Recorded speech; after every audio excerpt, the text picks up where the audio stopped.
They think silence means empty. That grief looks like weakness. I stopped correcting them the day I realized my hands, these hands that once held my daughter's hearts between my fingers, trying to will them back to life, were steadier when no one was watching. The attending physicians at Oxnard Lafayette whispered that I was a diversity hire, a husband hiding in Louisiana's shadows. They had no idea those same hands had been called legendary at Johns Hopkins. They didn't know I'd chosen silence because speaking meant remembering, and remembering meant drowning. But the vampire who walked through our doors that night, the one whose presence made even the chief of surgery step back, he knew. One look at my surgical scars, one glance at the way I held the scalpel, and he said two words that shattered 6 months of carefully constructed invisibility. Chirurgo Dei Chirurghi. Surgeon of surgeons. He saw past the ghost. And that terrified me more than anything I'd lost. If you've ever felt invisible in a room full of people who once would have listened when you spoke, if you know what it's like to choose silence because sound costs too much, you might understand why I stayed. And if you do, maybe you should stay too. Stories like this, about women who've survived their own ending, they don't come around often. But they're here when you need them. The fluorescent lights of Oxnard Lafayette Medical Center cast shadows that reminded me of operating theaters. It was 11:47 p.m., that dead hour, when even the emergency department breathes differently, when the living hold vigil and the dying make their choice. I stood at the attending station, my hands moving through patient charts with surgical precision, the only precision I had left. I was 30 years old, though the silver threading through my hair and the hollows beneath my eyes aged me a decade. I moved through the hospital corridors like smoke, keeping my shoulders curved inward, my gaze fixed on linoleum tiles I'd memorized by now. 6 months of deliberate invisibility. 6 months of becoming less. Did you see Dr. DeStefano freeze during rounds today? The voice belonged to Dr. Brennan Rhodes, chief resident, a man whose arrogance filled rooms before he entered them. He leaned against the counter, arms crossed, speaking loud enough to ensure I heard. Thorne asked her opinion on the valve replacement protocol, and she just stared, like someone unplugged her. Vivian Dupre, senior attending, didn't even lower her voice. HR should never have cleared her. I don't care what her file says. Half of it's redacted anyway. She takes 10 seconds to respond to simple questions. In cardiac surgery, 10 seconds is the difference between life and brain death. I heard them. I always heard them. My hands, the ones that had once reconstructed a senator's aorta in under 2 hours, the ones that had been photographed for the New England Journal of Medicine, tightened imperceptibly on the chart I held. But I didn't look up. I never looked up, because looking up meant seeing their faces. And faces led to memories. And memories led to the moment I held my daughter's hands, Ollie's left, Allie's right, while machines that couldn't save them beeped their mechanical dirge. While I stood there, still in my surgical gown, my hands covered in someone else's saved life, learning that my own had ended 3 floors below while I worked. Dr. DeStefano. Rhodes's voice cut through my thoughts like a scalpel through fascia. I turned slowly, my movements deliberate, controlled. The post-op in 408. His drain output is concerning. I need you to assess. Yes, Dr. Rhodes. My voice came out as it always did now, barely above a whisper, rough from disuse. I could have told him the drain output was normal for 12 hours post-thoracotomy, that he was reading anxiety into expected findings. I could have reminded him that I'd performed over 300 such procedures at Johns Hopkins. But explaining required words, and words required a version of myself I'd buried 6 months ago in Baltimore. I walked to room 408, feeling their stares burn into my spine. Pathetic, someone muttered. The word followed me like a shadow. The patient was stable. His vitals were textbook. The drain output was serosanguinous, appropriate, unremarkable. But I checked everything twice because Rhodes would question my assessment, and Vivian would question his acceptance of it, and the cycle would continue until even my silence became something they could criticize. When I returned to update the chart, Rhodes was laughing at something on his phone. Did you hear? Hopkins just published their annual rankings. Top cardiovascular program in the country. Must be nice to work somewhere that actually matters. My hand paused over the keyboard. Just for a second. Just long enough for muscle memory to remember what it felt like to be the surgeon whose techniques were taught in that program, whose innovations were cited, whose name once meant something other than ghost. But I finished the note in silence, my wedding ring. I still wore it, couldn't bring myself not to, catching the harsh light as I typed. James's voice echoed in my memory. You're going to change cardiac surgery, Sil. They'll be teaching your methods 50 years from now. He'd been right. They were teaching them.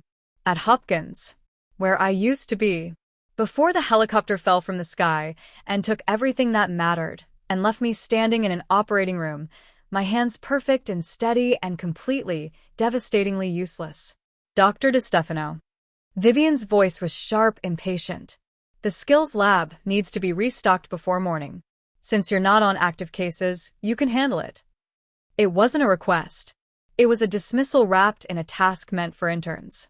I nodded, gathered my ID badge, and headed for the supply room, a basement space that smelled of latex and disinfectant, where I could be alone with the anatomical models that couldn't die no matter how many times I failed them.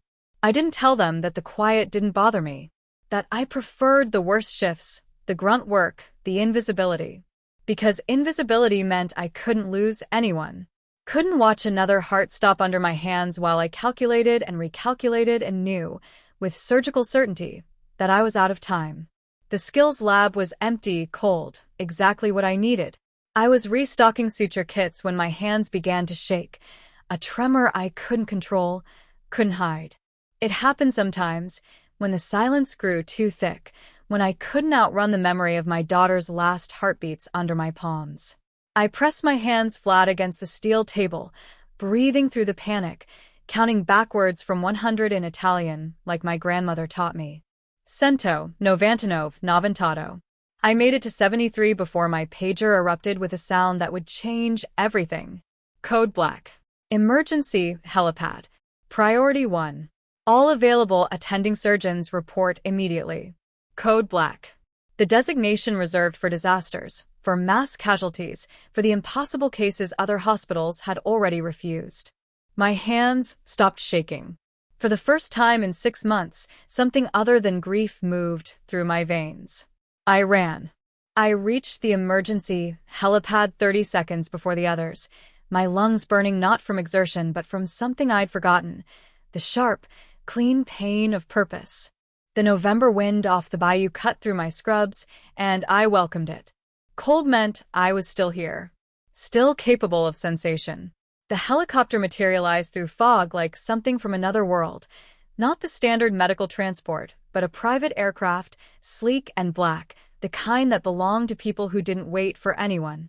The rotor's thunder vibrated in my chest, where my heartbeat used to live. Dr. Rhodes burst through the rooftop access behind me, followed by Vivian and Chief Thorne, all of them breathless, confused. Code Black protocols didn't include private helicopters. This wasn't procedure. This was something else. What the hell is this? Rhodes shouted over the noise. Who authorized? The helicopter's door opened before the rotor stopped. That alone violated every safety regulation. But the man who stepped out didn't move like someone concerned with regulations. He moved like someone who'd watched centuries of rules bend around him. Dalton Walsh. I didn't know his name yet. But I knew what he was the moment he turned those eyes on me. Eyes that had seen too much, survived too much, understood too much. Eyes that recognized their own. He wore an ivory suit that should have looked absurd on a hospital helipad at midnight. Instead, it looked like armor. His skin was too pale for Louisiana, too perfect, luminous in a way that made the fluorescent emergency lights seem inadequate. But it was his presence that stopped my breath, the weight of him, the pressure of something ancient contained in a human shape. Behind him, 2 men in dark suits flanked the helicopter door. Security. The kind that carried guns in shoulder holsters and asked questions never. Chief Thorne found his voice first, his authority inflating like a balloon. Sir, you can't land here without authorization. This is a medical facility and we have... I need your best cardiovascular surgeon. Dalton's voice cut through the wind like a blade through silk. Soft, precise, absolutely final. I need them now. Thorne's face shifted into his administrator smile, the one he used for donors. Of course, Mr. Walsh. He didn't offer a hand. I've been to 4 hospitals tonight. Johns Hopkins, Cleveland Clinic, Mayo. They all refused. I was told if anyone could do this, they're here. My heart, that traitorous organ I'd been trying to silence, lurched. Hopkins. They'd sent him here. Someone at Hopkins knew where I'd gone. Well, you've come to the right place, Thorne said, his chest puffing. Dr. Rhodes here is our chief resident, top of his class at Tulane, and… No. Dalton's eyes hadn't left me. Not once. He was looking at me the way I used to look at imaging scans, seeing beneath the surface, reading what others missed. Her. The word landed like a stone in still water. I'm sorry. Thorne's smile faltered. Her. Dalton walked toward me, and the space between us compressed, contracted, until the helipad felt the size of an operating room. Dr. Cilia DeStefano. I want her. I heard Vivian's sharp inhale. Rhodes's muttered. You've got to be kidding me. But I was drowning in a different sound. The way he said my name. My real name. Not the ghost name. Not the name I'd let them reduce to a punchline. He said it like he knew what it used to mean. Mr. Walsh. Thorne interjected, stepping between us like a buffer. Dr. DeStefano she's very new to our facility. Excellent nurse, attending, but for a case that stumped Hopkins? I really must insist. You'll insist on nothing. Dalton's words were quiet, but they carried an edge that made Thorne step back. I've read every paper she's published. I know about the modified Bentel procedure she pioneered. I know about the 3-year-old with hypoplastic left heart she saved when 8 other surgeons said it was impossible. I know that before she came here, she was being courted by programs in London, Zurich, Tokyo. He paused, his eyes still locked on mine. I know everything about Dr. DeStefano. The question is, do you? The silence that followed was a living thing. I felt it press against my skin, heard it scream in the space where my old life used to exist. Rhodes found his voice first. Those credentials can't be right. She doesn't even speak in rounds. Because she's been listening, Dalton said, to whether any of you were worth speaking to. He turned back to me. I have someone in that helicopter who will die in the next 6 hours without surgery. An ascending aortic dissection with coronary involvement. Type A, extending into the arch. Every surgeon I've consulted says the risk is too high, the technique too experimental. But I've read your work, doctor. You've done this before. You're the only one who has. My throat closed. Ascending aortic dissection with arch involvement. It was the surgery I'd been developing at Hopkins. The one I'd performed successfully twice before the world ended. The procedure so delicate that one wrong move meant catastrophic bleeding, meant another life lost under my hands. I can't, I whispered, but the words came out broken.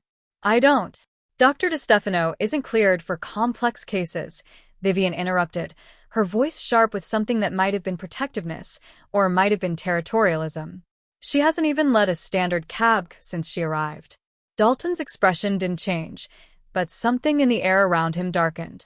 Then perhaps you should ask yourself why a surgeon of her caliber accepted a position where she'd never be asked to do what she does best. He took another step toward me. Unless she wasn't running toward something. She was running from it. The words hit like a fist to the sternum. Because he knew. Somehow, this man I'd never met knew exactly what I'd been doing in this hospital for 6 months, practicing the small death of irrelevance, so I wouldn't have to risk the large death of failure. I lost them, I said, and my voice cracked on the words. I lost everyone. I know. His words were soft, meant only for me. I've lost everyone too. More than once. It doesn't make you less capable, doctor. It makes you the only person who understands what's really at stake when you hold someone's life between your hands. Tears I'd been holding for 6 months burned behind my eyes. What if I fail? Then you fail knowing you tried. He held my gaze. But you won't. Because you're Cilia DeStefano. And before you were someone's mother, before you were someone's wife, you were the surgeon who looked at impossible cases and said yes anyway. The wind howled around us.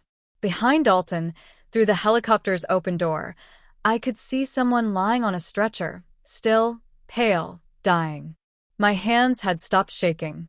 "Tell me about the dissection," I heard myself say. And just like that, the ghost began to remember she'd once been a god. The imaging scans told a story that made my blood run cold, not with fear, but with recognition. This was the kind of anatomy that separated surgeons who operated from surgeons who created. The dissection had spiraled from the aortic root into the arch, a tear that twisted like a ribbon through tissue that should never tear. The coronary arteries were involved. One wrong cut, and the patient would exsanguinate before we could even attempt repair. I stood in the imaging room, my finger tracing the path of destruction on the screen while Thorne, Rhodes, and Vivian crowded behind me. But I wasn't seeing them. I was seeing blood flow, pressure gradients, the architectural impossibility of a human heart trying to survive its own unraveling. "It's inoperable," Rhodes said, his voice carrying that particular certainty of someone who's never held a dying heart in their hands. "Even if we could access the arch, the tissue's too friable. We'd need to do a complete replacement under circulatory arrest, and that's—" 18 minutes, I interrupted, my voice stronger than it had been in months. 18 minutes of deep hypothermic circulatory arrest. Core temperature to 18 degrees Celsius. Selective antigrade cerebral perfusion to protect the brain. Elephant trunk technique for the arch, modified Bentel for the root. I turned to face them. "It's not inoperable. It's just difficult." The silence that followed was different from the ones I'd grown used to. This wasn't dismissal. This was shock. Vivian recovered first. "That procedure has a mortality rate of 32% in most hands," I said. 11% in mine. "I've done it 7 times. 5 survived. The 2 who didn't were already in cardiogenic shock when they reached me." The numbers came back like muscle memory, like a language I'd forgotten I was fluent in. "This patient isn't in shock yet, which means we have a window." "You've done this 7 times?" Thorne's voice carried disbelief wrapped in something that might have been awe. "Where? When?" "Johns Hopkins. 2 years ago, I developed a modification to the standard technique, using a branched graft with pre-attached sidearms for the arch vessels. It cuts the circulatory arrest time by 4 minutes. 4 minutes is the difference between waking up and not waking up." Rhodes was staring at me like I'd started speaking in tongues. "You developed a modification too." He stopped, pulled out his phone, typed frantically. I watched his face change as he read whatever he'd found. "Holy shit, you're that DiStefano. The cardiac innovation paper in the Journal of Thoracic Surgery. It's you." I didn't answer. I was already moving toward the OR, my mind cataloging what we'd need: grafts, pledged head sutures, the microscopes for the delicate anastomoses, the bypass circuit calibrated for hypothermic arrest. My hands knew what to do even when my heart didn't. Dalton was waiting outside the surgical wing. He'd changed into surgical observation scrubs. Someone had found them for him, or perhaps he'd simply commanded their existence. When he saw me, something shifted in his expression. Relief, maybe, or recognition. "Your patient," I said, stopping in front of him. "What's their name? Does it matter?" "Yes." The word came out harder than I intended. "I don't operate on anatomy. I operate on people. And people have names." He studied me for a long moment, and I had the unsettling sensation of being read like one of those scans, every layer visible, every hidden structure exposed. "Gabriel," he finally said. "His name is Gabriel. He's been with me for 30 years.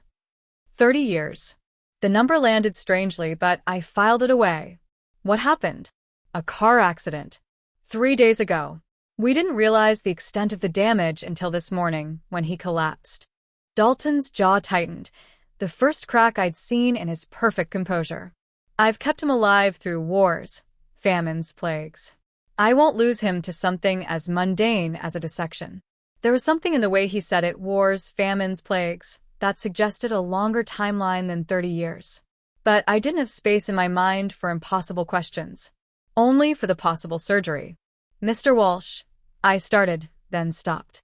Because I needed him to understand what he was asking for. This procedure requires stopping your friend's heart completely, draining most of the blood from his body, cooling him until he's technically dead. And then I have 18 minutes, 18, to rebuild his aorta before brain damage becomes irreversible. If anything goes wrong, if the tissue tears, if the bleeding won't stop, if I'm too slow... My voice caught. I need you to understand that I've already failed the people I loved most. My hands were covered in someone else's saved life, while my daughters died 3 floors away from me. So you need to be very sure that these hands, I held them up, steady now, miraculously steady, are the ones you want holding Gabriel's life. Dalton reached out and took my hands in his. His skin was cold, impossibly cold, but his grip was solid. Real. Dr. DeStefano, he said quietly, I've lived a very long time. Long enough to recognize when someone is carrying their dead. You think your grief makes you weak. I think it makes you the only surgeon who truly understands that every life on that table is someone's entire world. He released my hands. Your daughters would want you to save him. Not despite losing them. Because of it. The words broke something in me. Something I'd been holding together with silence and distance and the careful cultivation of insignificance. Tears spilled down my cheeks, and I didn't wipe them away. I'll do it, I whispered. But I need you to know, if this goes wrong, it won't be because I didn't care enough. It'll be because I cared too much. Then we're matched perfectly, he said. Because Gabriel is the last person I have left who remembers who I used to be. Behind us, I heard the surgical team assembling. Rhodes barking orders he probably didn't understand. Vivian coordinating with the perfusionists. Thorne making frantic calls to legal about liability. But all of that was background noise. Because standing in front of me was someone who understood the weight of survival, the cost of being the one who lives when everyone you love doesn't. I need to scrub in, I said. I'll be watching, Dalton replied. From the observation gallery. Don't. The word came out sharp. I can't have you watching. Because if I fail, I'll see in your eyes what I saw in the mirror for 6 months after Baltimore. And I won't survive that twice. He nodded slowly. Then I'll wait. And I'll pray, though I'm not certain anyone's listening to me anymore. I walked toward the scrub room, and with every step, I felt the ghost falling away. Felt Dr. Celia DeStefano, surgeon, innovator, the woman who'd once been called a miracle worker, remembering what her hands were made to do. The door closed behind me. I turned on the water, let it run scalding hot, and began the ritual scrub that would take me back to the person I'd been before loss taught me to be small. In the reflection of the surgical prep room's window, I saw my face. Older, harder, marked by grief. But underneath, still there, was the surgeon who'd once believed she could save anyone. Today, I was going to find out if she'd been right. The operating room was a cathedral of sterile light and controlled chaos. Gabriel lay on the table, prepped and draped, his chest exposed, just skin and bone between life and the abyss. The bypass machine hummed its mechanical prayer behind me. The perfusionist, a woman named Josette who'd worked at Oxner for 20 years, watched her monitors with the intensity of someone who knew that numbers were lives. I stood at the table, gloved and gowned, the scalpel in my hand feeling both foreign and familiar, like a language you spoke as a child and haven't used in years. Around me, the surgical team moved with practiced efficiency. Rhodes was assisting, and I could feel his nervous energy beside me, the way he kept glancing at my hands as if they might betray some secret. Vivian was running the anesthesia, her voice clipped and professional, but I heard the edge in it. They were all waiting for me to fail. Or maybe they were waiting for me to prove I'd been someone worth saving all along. Scalpel, I said, and my voice cut through the room like it used to, clear, certain, belonging to the version of me who'd believed my hands could hold back death. The first incision was a meditation. Skin parted beneath the blade in a clean line, and suddenly I was back, not in Lafayette, not in this smaller or with these doubting eyes, but in myself. The self who'd spent 10,000 hours perfecting the angle of every cut, who'd learned that surgery wasn't about force, but about listening to what the tissue told you. "Sternotomy saw," I said, and the nurse placed it in my palm like an offering. The saw's whine filled the room as I divided the sternum, that ancient shield that protects what we cannot live without. The smell of bone dust mixed with betadine, a scent that used to mean home. Used to mean purpose. We cannulated for bypass. The team moved around me like dancers who'd learned the choreography separately and were only now discovering we knew the same steps. Rhodes's hands were steadier than I'd expected. Vivian's medication timing was flawless.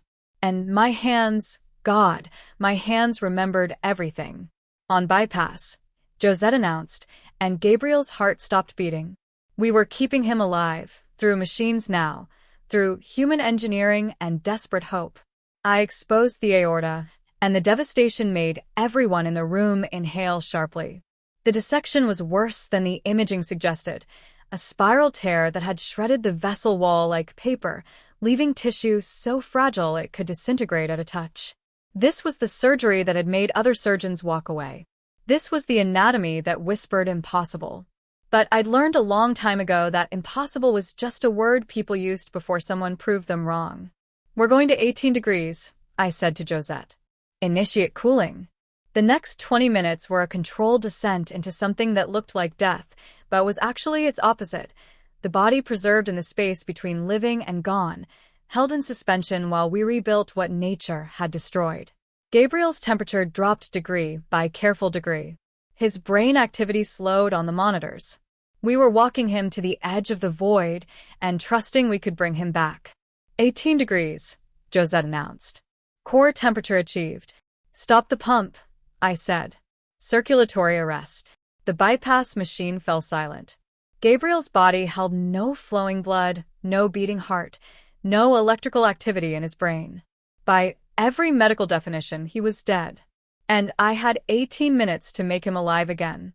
I worked in the terrible quiet, my hands moving through the architecture of his chest with the precision I'd spent years perfecting, cutting away the destroyed tissue, measuring the graft, a branched vessel that would replace everything the dissection had ruined. The sutures had to be perfect. One tear, one loose stitch, and he'd bleed out the moment we restored circulation. 12 minutes, Josette said, her voice tight. My hands were steady. That was the strange miracle of it. After 6 months of trembling through patient charts and coffee cups, in this moment of absolute pressure, my hands were carved from stone. This was what they were made for. This was their language. I placed the graft, began the anastomosis, tiny, meticulous stitches joining the synthetic vessel to Gabriel's arch.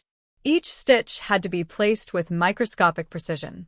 Too tight, and the tissue would tear. Too loose, and he'd bleed. 8 minutes, Josette said.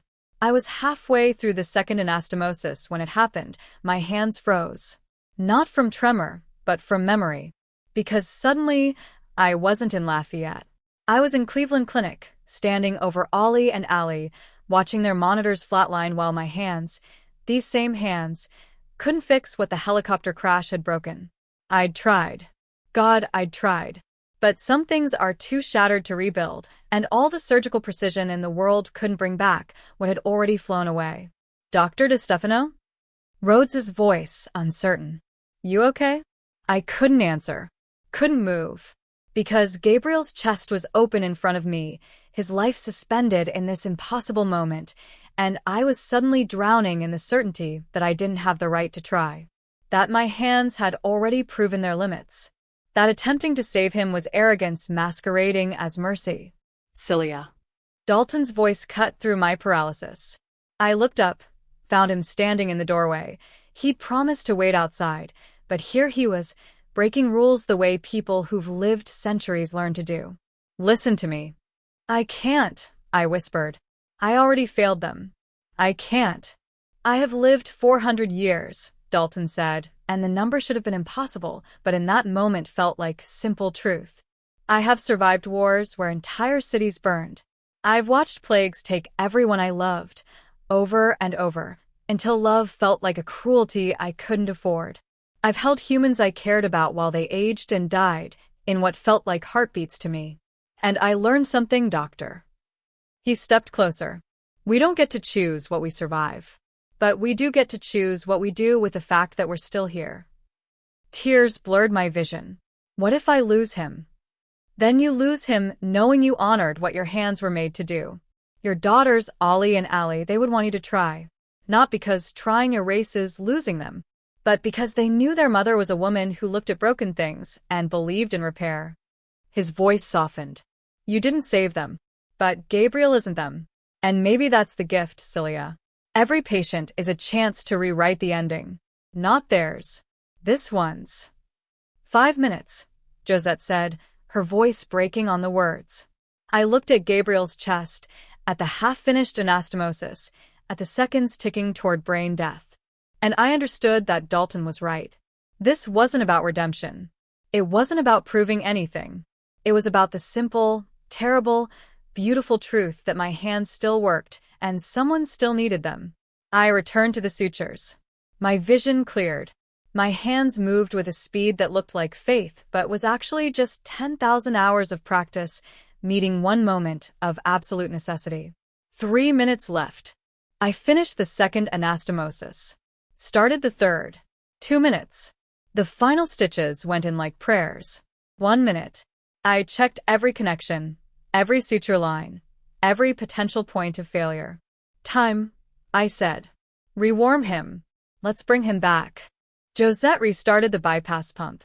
Warm blood flooded through Gabriel's rebuilt aorta, through the graft side placed, through vessels that had been destroyed and were now whole.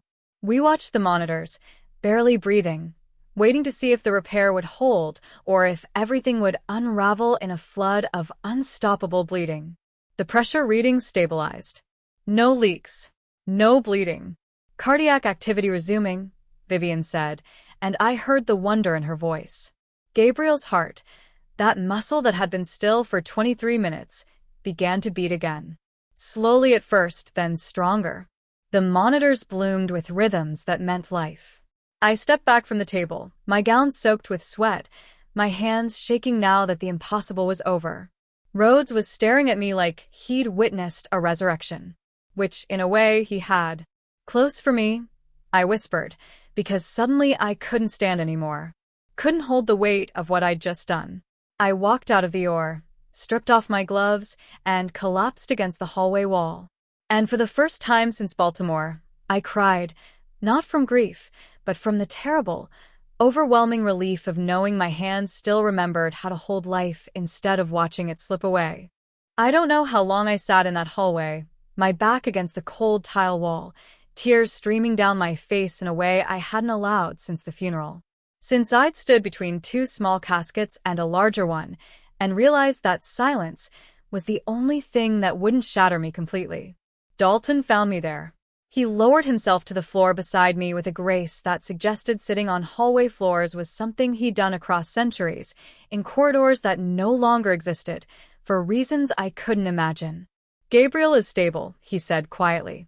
His vitals are strong. The ICU team is calling it a miracle. He paused. But it wasn't a miracle. It was you. I wiped my face with shaking hands. I almost didn't finish.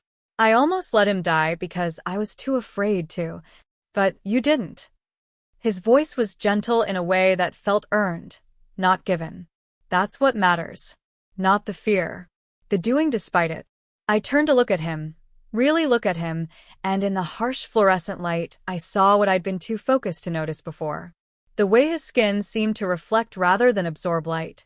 The absolute stillness of his chest, no breathing, no rise and fall. The eyes that held too much history for any human lifetime. You're not. I started, then stopped, because saying it out loud felt like crossing a threshold I couldn't uncross. No, he agreed. I'm not. The word hung between us, heavy with all the things it implied. The impossibility of it should have frightened me. 6 months ago, it would have. But I'd learned that impossible was subjective, that the things we're certain can't exist often do, just in the spaces between what we're willing to see. How long? I asked. 437 years. Give or take a decade. You lose track after the first 2 centuries. He said it the way someone else might say they were from Ohio. Matter of fact. Just another biographical detail. I was turned during a plague in Venice. Dying seemed preferable to watching everyone I loved die first. I was wrong about that, it turns out. But by then it was too late. I thought about what that meant. 4 centuries of watching people live and die, of forming attachments that ended in decades, of becoming fluent in loss. And Gabriel? I found him dying in a field hospital in Korea. 1951, he was a medic who'd stayed behind to treat wounded soldiers while his unit evacuated. Brave, foolish, 32 years old, and bleeding out from shrapnel. Dalton's expression softened with memory. I gave him a choice. Die a hero, or live long enough to maybe become something else. He chose life. He's been my friend, my conscience, my reminder that humanity isn't just something I used to be, it's something worth protecting. And the surgery. I've spent 400 years watching medicine evolve. From leeches and prayer to what you did in there tonight. I've seen surgeons across centuries watch the great ones work. Da Vinci sketching anatomy. Vesalius dissecting in secret. Barber surgeons who learned by trial and catastrophic error. He turned to face me fully. But I have never, in 4 centuries, across continents, in every major medical advancement I've witnessed, I have never seen hands like yours.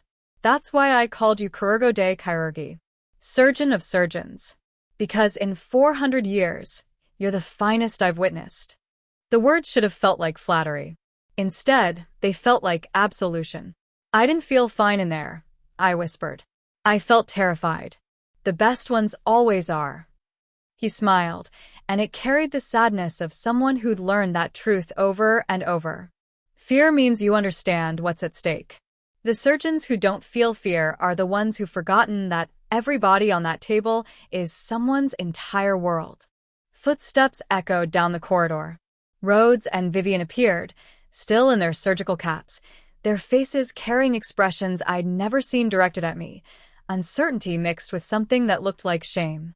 Dr. DeStefano, Rhodes started, then faltered. He cleared his throat. We just heard from Hopkins. Chief Thorne called them to verify your credentials, and... He trailed off, pulling out his phone and reading from it. 7 peer-reviewed publications in major journals.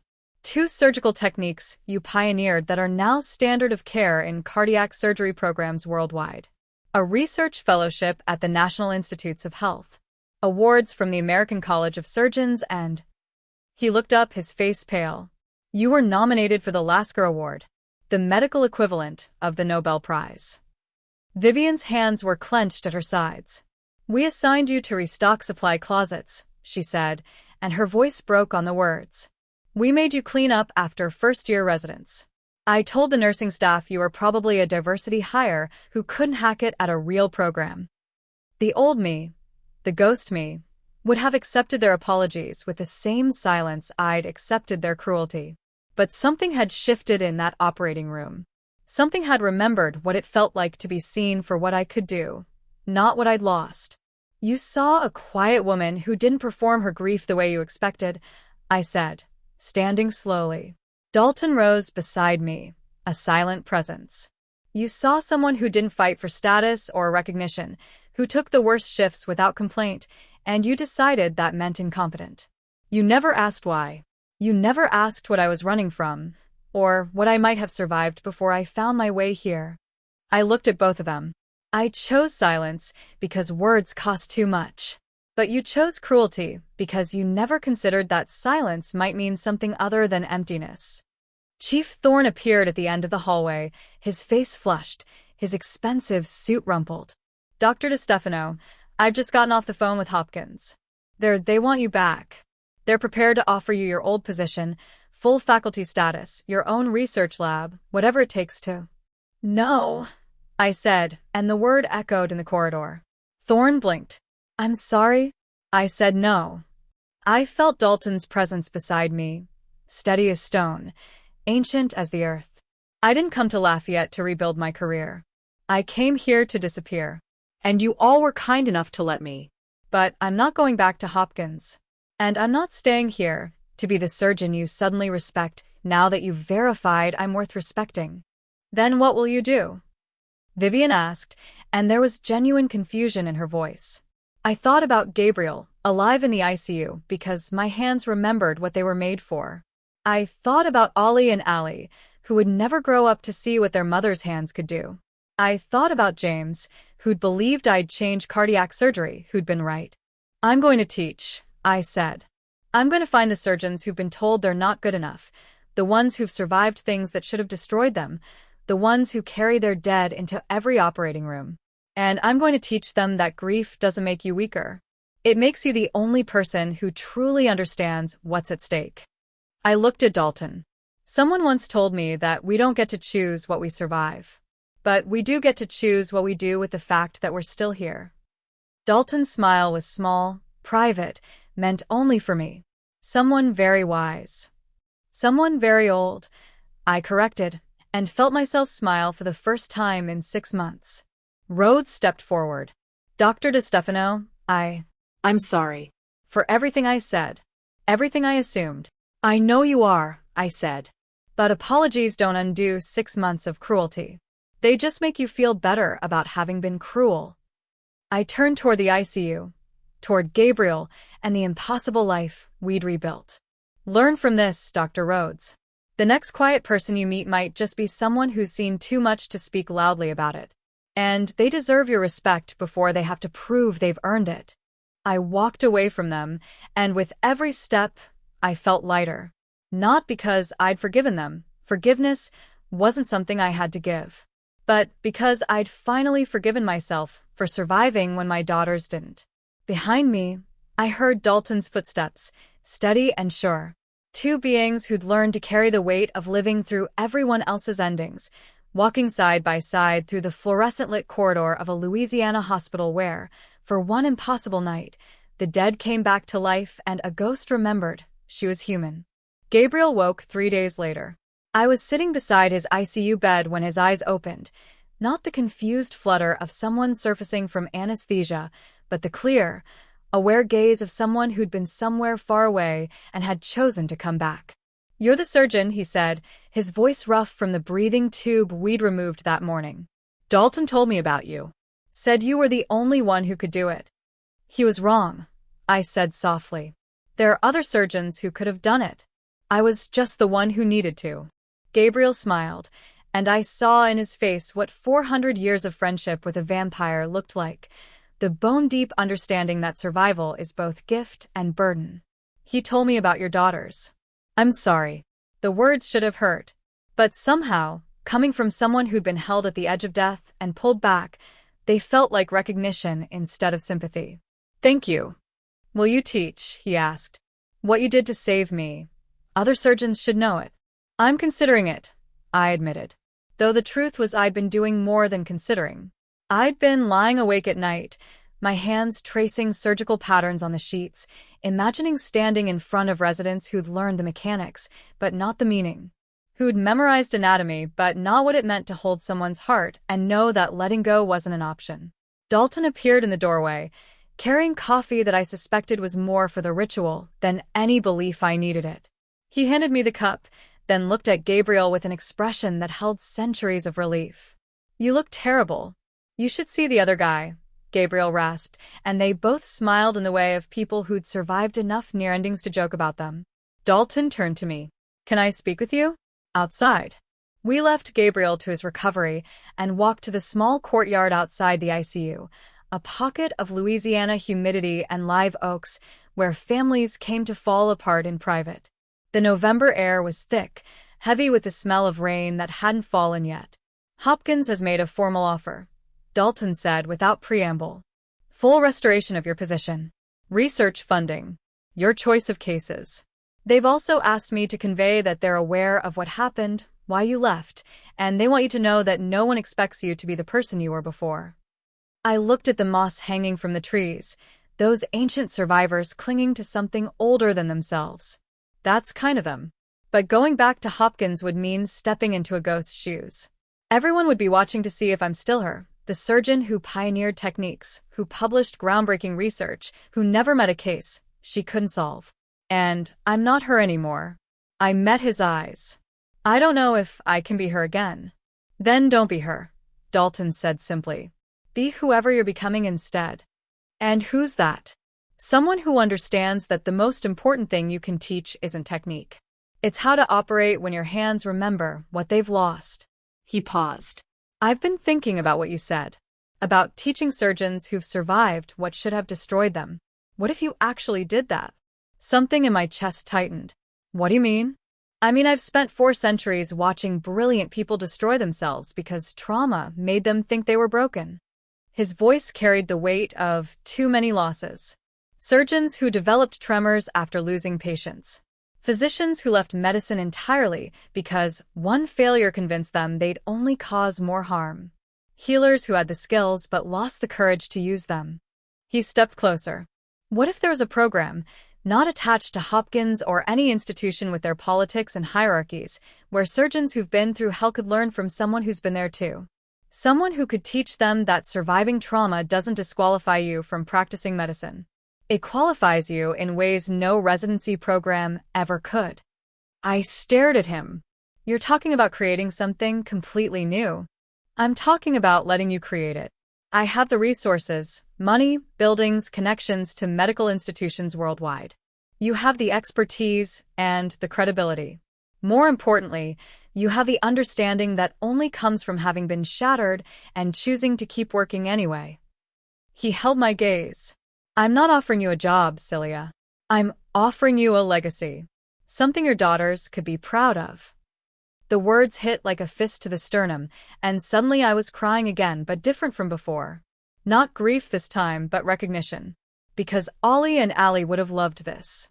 Would have understood that their mother's pain could become other people's pathway back to themselves. I don't know if I'm ready, I whispered. You held a man's heart in your hands while it wasn't beating, and rebuilt the vessels keeping him alive. I think you're ready for whatever comes next. Dalton's expression softened. But if you need time, take it. The offer stands. And so do I, for whatever you decide. I thought about Lafayette, about the ghost I'd been here. I thought about Hopkins, about the legend I'd been there. And I realized I didn't want to be either. I wanted to be the woman who understood that breaking open wasn't the same as breaking apart.